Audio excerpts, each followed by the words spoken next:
এতিয়া মই আপোনালোকক 9 নম্বৰ যেটো ভিডিও সেইটো দেখাব খুজিছো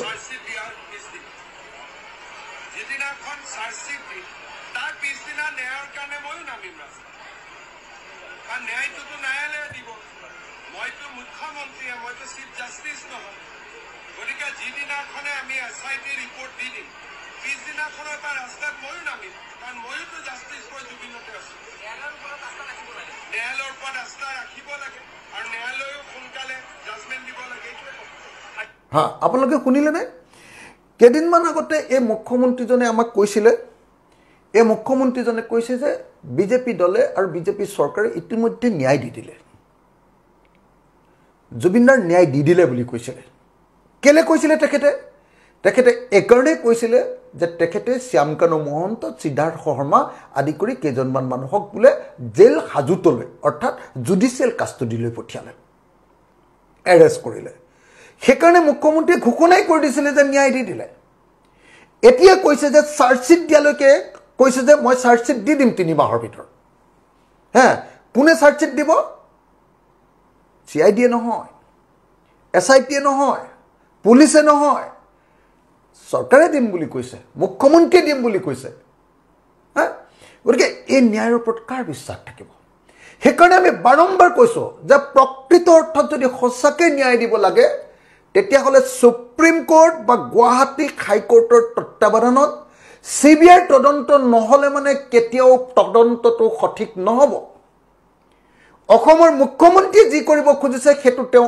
একদম পলিটিক্যাল কাম কৰিব খুজিছে তেও কেতিয়াও জুবিনদাক ন্যায় দিয়াৰ পক্ষত নাই তে জুবিনদাৰ ন্যায়ৰ প্ৰশ্নটো যেনে তেনে থাপি থুপি থব খুজিছে আৰু পাৰিলে তাক তেওঁৰ ভোট কেটামান লাভ কৰিবৰ কাৰণে ব্যৱহাৰ কৰিব খুজিছে আজিৰ দিনটোত আমি দেখিছো যে বিজেপি আৰু হিমন্ত বিশ্ব শৰ্মাৰ বাহিৰে কোনো ৰাজনীতি কৰা নাই আৰু সকলো ৰাজনৈতিক দলে মানুহে বেয়া পায় বুলি ৰাজনীতি কৰাৰ পৰা বিৰত আছে কিন্তু কেৱল হিমন্ত বিশ্ব শৰ্মা তেওঁৰ হাংগু পাংগু সকল আৰু বিজেপি দলে ৰাজনীতি কৰিছে আৰু ৰাজনীতি কৰাৰ পাছত তেওঁলোকৰ জৰিয়তে বিৰোধী পক্ষৰ ৰাজনীতি কৰিছে বুলি গুটে তালফাল লগাইছে গতিকে এই মুহূৰ্তত মই আপোনালোকক এটো ভিডিও দেখুৱালো ইয়াৰ পাছৰ ভিডিওটো মই আৰু মাত্ৰ সৰু দুটা ভিডিও দেখাম এতিয়া 18 সেকেন্ডৰ আৰু এটা ভিডিও আপোনালোকক দেখুৱাব কৈছো ন্যায়ৰ কাৰণে কিমান কষ্ট কৰিছে গুটে ন্যায় আজি মানুহে কয় জুবিনক ন্যায় দিও ন্যায়টো আমিয়ে দি আছো আজি যাক সন্দেহ কৰিছিল সবকেতো আমি গ্ৰেপ্তাৰ কৰিছো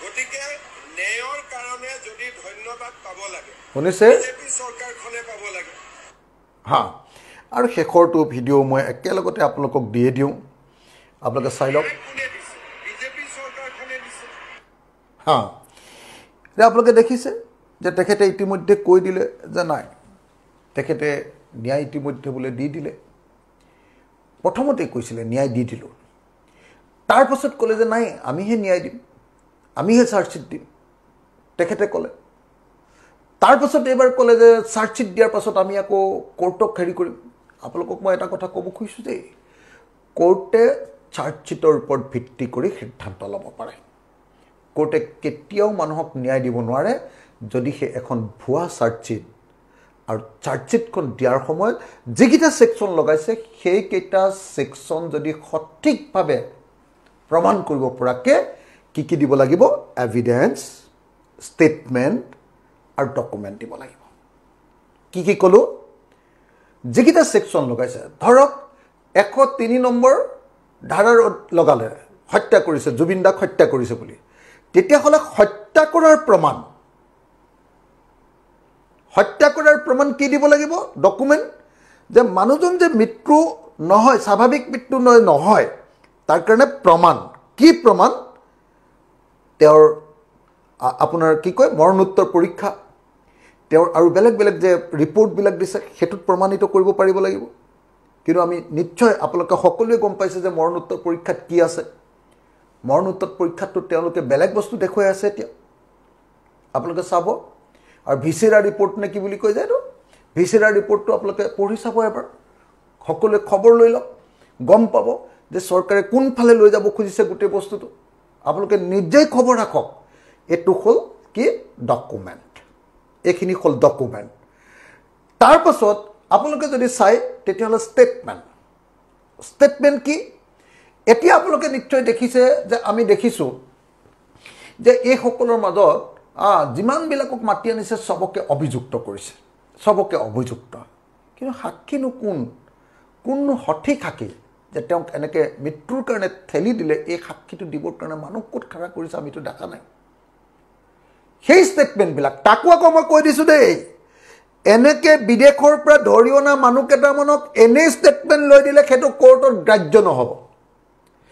গ্ৰাহ্য হ'বলৈ হ'লে থ্ৰ' কোৰ্ট, যিখন কোৰ্টে এই তদন্ত কৰি আছে তেওঁলোকৰ জৰিয়তে বিদেশৰ কোৰ্ট য'ত চলিছিলে ঘটনাটো প্লেচ অফ অকাৰেঞ্চ তালৈ নটিচ পঠিয়াব লাগিব, লেটাৰ অফ ৰিকুৱেষ্ট পঠিয়াব লাগিব।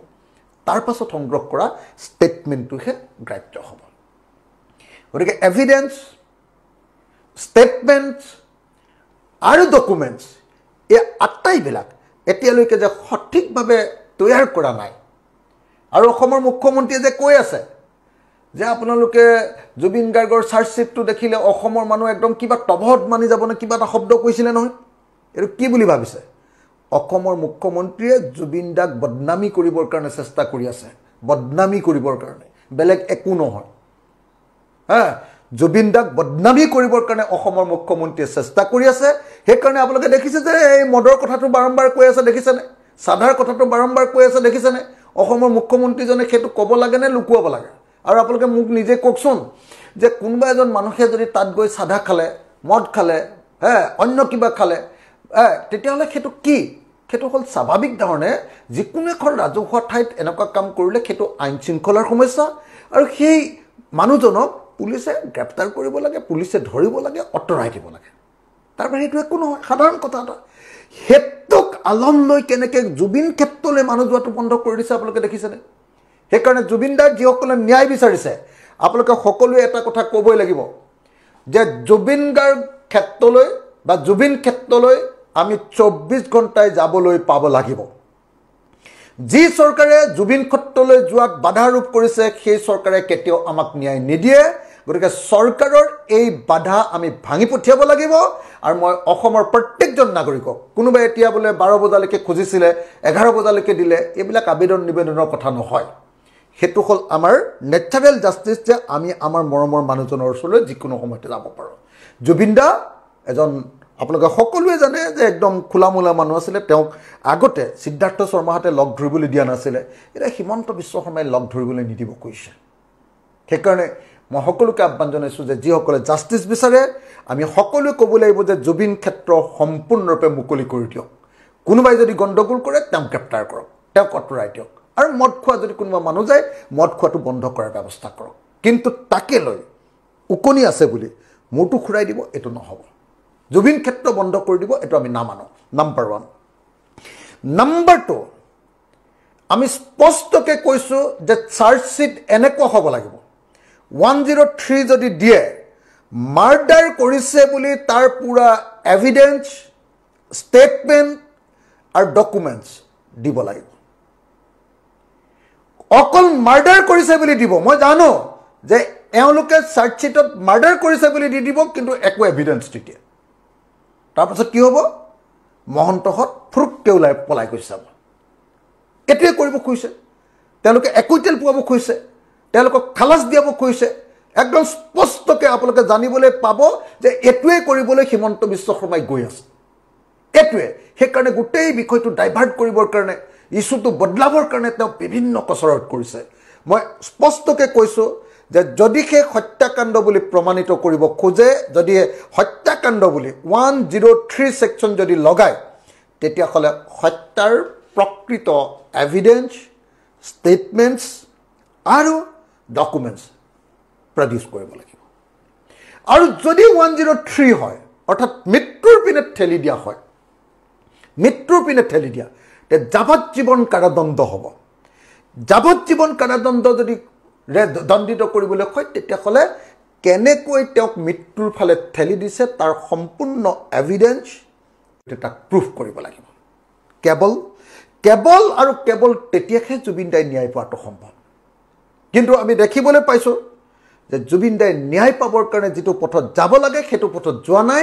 এইকাৰণে অসমৰ সকলো মানুহে জাষ্টিছ ফৰ জুবিন গাৰ্গ এই শব্দটো লিখি আছে আৰু ইতিমধ্যে সামাজিক মাধ্যম ফেচবুকত ইতিমধ্যে ৰেকৰ্ডত পৰিণত হৈছে মই আকৌ এবাৰ কৈছোঁ হে শ্ৰদ্ধেয় ৰাইজ আপোনালোকে যদি সঁচাকৈ জুবিনদাৰ ন্যায় বিচাৰে আপোনালোকে এই চৰকাৰৰ বিৰুদ্ধে প্ৰতিবাদ কৰিব লাগিব মই যেটো দেখি আছো এই চৰকাৰে ন্যায় দিব খোজা নাই মই যেটো দেখি আছো এই চৰকাৰে বিষয়টো ভেকুভানাত পৰিণত কৰিব খুজিছে মই যেটো দেখি আছো মুখ্যমন্ত্ৰীৰ বডি ল্যাঙ্গুৱেজ মুখ্যমন্ত্ৰীৰ কথা বাৰ্তা মুখ্যমন্ত্ৰীৰ মানে উচ্ছৃংখলতা মুখ্যমন্ত্ৰীৰ উত্তেজনা মুখ্যমন্ত্ৰীৰ অস্থিৰতা এই আটাইবিলাকৰ পৰা প্ৰমাণিত হৈছে যে মুখ্যমন্ত্ৰীয়ে এই বিষয়টোৰ পৰা আত্তৰি কেৱল ৰাজনৈতিক বিষয় হিচাপে ইয়াক প্ৰতিষ্ঠা কৰিব খুজিছে সেইকাৰণে মই আপোনালোক সকলোকে অনুৰোধ জনাব খুজিছোঁ আমি কোনো দলৰ পতাকা নলুৱাকে আমি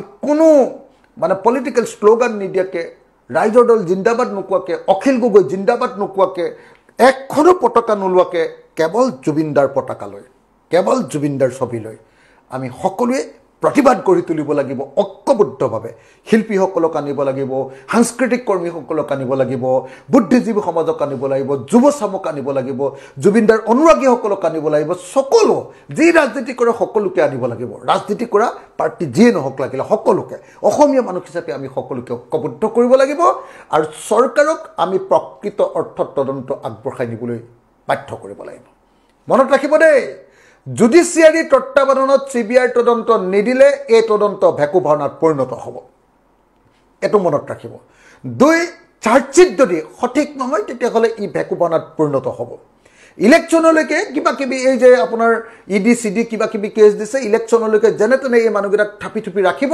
ইলেকশ্যনৰ পিছদিনা গুচি যাব ওলাই দুদিনৰ পাছত ওলাই গুচি যাব তাৰপিছত আকৌ ইহঁতি আকৌ বিজেপিৰ পৰা ইলেকশ্যন খেলিবগৈ গতিকে মই আপোনালোক সকলোকে এই বিষয়টো গুৰুত্ব দি বিবেচনা কৰিবৰ কাৰণে আহ্বান জনাইছোঁ আৰু সকলোকে ঐক্যবদ্ধ হৈ মাৰ বান্ধি থিয় হ'বৰ কাৰণে অনুৰোধ জনাইছোঁ।